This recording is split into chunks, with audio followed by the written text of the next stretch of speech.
નમસ્કાર. ઉત્તરાયણ આ શબ્દ સાંભળતા જ મનમાં શું આવે છે? રંગબેરંગી પતંગોથી છવાયેલું આકાશ, ધાબા પર દોસ્તો અને પરિવાર સાથેની મસ્તી અને કાપ્યો છેની બૂમો. ખરું ને? પણ આ બધી જ મજાને સુરક્ષિત કેવી રીતે બનાવવી? ચાલો આજે આપણે એ જ વાત કરવાના છીએ. તો સૌથી પહેલા વાત કરીએ આકાશમાં ઉજવાતા આ અદ્ભુત ઉત્સવની. ઉત્તરાયણ એ ખાલી એક તહેવાર નથી, એ તો એક લાગણી છે. એક એવો દિવસ જ્યારે આખું ગુજરાત જાણે એક સાથે મળીને આકાશમાં રંગો પૂરે છે. ચાલો આ માહોલને થોડો નજીકથી અનુભવીએ. જુઓ આ દ્રશ્ય કેટલું જાણીતું લાગે છે ને? હજારો લાખો પતંગો અને દરેક ધાબા પરથી આવતો એ શોરબકોર, હાસ્યના ફુવારા. આ જ તો છે ઉત્તરાયણની અસલી મજા, એની સાચી સુંદરતા. એક એવી વસ્તુ જે આપણા બધાને એકબીજા સાથે જોડી દે છે. દર વર્ષે જાન્યુઆરી મહિનામાં આખા ગુજરાતનું આકાશ જાણે એક વિશાળ કેનવાસ બની જાય છે. અને પતંગો એના રંગો. આ એવો સમય છે જ્યારે કુટુંબીજનો, મિત્રો બધા ભેગા મળીને આ રંગીન તહેવારને દિલથી માણે છે. પણ આ બધી મજા અને ઉત્સાહની બીજી એક બાજુ પણ છે. એક એવી બાજુ જેમાં જોખમ છુપાયેલું છે. અને એના વિશે વાત કરવી ખૂબ જ જરૂરી છે. તો સવાલ એ છે કે શું થાય છે જ્યારે આકાશમાં ઉડતી પતંગની સફર એક ખતરનાક વળાંક લઈ લે? શું આપણે ક્યારેય વિચાર્યું છે કે આ મજાની રમત ક્યારેક એક મોટી દુર્ઘટનાનું કારણ બની શકે? અને આ રહ્યું એ સૌથી મોટું જોખમ. જ્યારે કોઈ પતંગ વીજળીના તારમાં ફસાઈ જાય ને, ત્યારે એ ખાલી એક પતંગ નથી રહેતી, એ એક જીવલેણ ખતરો બની જાય છે. ભલે આ દ્રશ્ય સામાન્ય લાગતું હોય, પણ એની પાછળ છુપાયેલો ભય ખૂબ મોટો છે. આ બધાનું મુખ્ય કારણ છે માંજો. ખાસ કરીને એ માંજો જેના પર ધાતુનો પાવડર કે કાચ ચડાવેલો હોય છે. આ પ્રકારનો માંજો વીજળીનો સુવાહક હોય છે. મતલબ કે એમાંથી વીજળીનો કરંટ સહેલાઈથી પસાર થઈ શકે છે. અને બસ એક નાનકડી ભૂલ પણ જીવલેણ સાબિત થઈ શકે છે. આ જોખમ કોઈ નાની સૂની વાત નથી. એ એટલું ગંભીર છે કે ગુજરાતની પોતાની વીજ કંપનીઓ, DGVCL હોય, PGVCL હોય કે GATCO, આ બધી જ સંસ્થાઓ દર વર્ષે લોકોને સાવચેત કરવા માટે ખાસ ચેતવણીઓ બહાર પાડે છે. તો પછી આનાથી બચવા શું કરવું? ચલો હવે એ સૌથી અગત્યના સુરક્ષા નિયમો પર એક નજર કરીએ.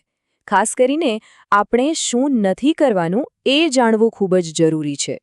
નિયમ નંબર 1 અને સૌથી પહેલો, વીજળીના તાર, થાંભલા કે ટ્રાન્સફોર્મરની આસપાસ તો જવું જ નહીં. પતંગ ચગાવવા માટે હંમેશા કોઈ ખુલ્લી અને સુરક્ષિત જગ્યા જ પસંદ કરો. આટલું ધ્યાન રાખવું ખૂબ જ જરૂરી છે. નિયમ નંબર 2, જો કદાચ કોઈ પતંગ વીજળીના તારમાં ફસાઈ જાય તો ભૂલથી પણ એને પાછી લેવાની કોશિશ ન કરતા. કોઈ લાકડી, સળિયો કશું જ નહીં, એ પતંગને ત્યાં જ છોડી દો. યાદ રાખજો, કોઈ પણ પતંગ આપણા જીવન કરતાં વધારે કિંમતી નથી. અને નિયમ નંબર 3, જે આપણે માંજા વિશે વાત કરી, ધાતુવાળો કે પેલો ચાઇનીઝ માંજો, એનો ઉપયોગ તો બિલકુલ જ ન કરવો. એ ગેરકાયદેસર તો છે જ, પણ એનાથી પણ વધારે એ જીવલેણ છે. એના કરતાં સાદી સુતરાઉ દોરી વાપરવી એ જ સૌથી સુરક્ષિત વિકલ્પ છે. પણ જુઓ, સુરક્ષાનો મતલબ ખાલી વીજળીના તારથી દૂર રહેવું એટલું જ નથી. આપણી જવાબદારી થોડી વધારે છે, પતંગથી પણ આગળ, આપણા આખા સમાજ અને પર્યાવરણ પ્રત્યે. આનો મતલબ શું? મતલબ કે આપણને પ્રાથમિક સારવાર એટલે કે ફર્સ્ટ એડની થોડી જાણકારી હોવી જોઈએ.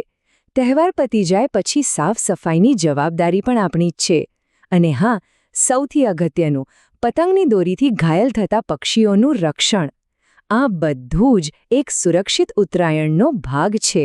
પછી ભલે કોઈને નાની મોટી ઈજા થાય, એની સારવાર હોય, કે પછી કોઈ ઘાયલ પક્ષીને મદદ કરવાની વાત હોય, સંભાળ તો સંભાળ છે. અને આ બંને કામ એક સરખા જ જરૂરી છે.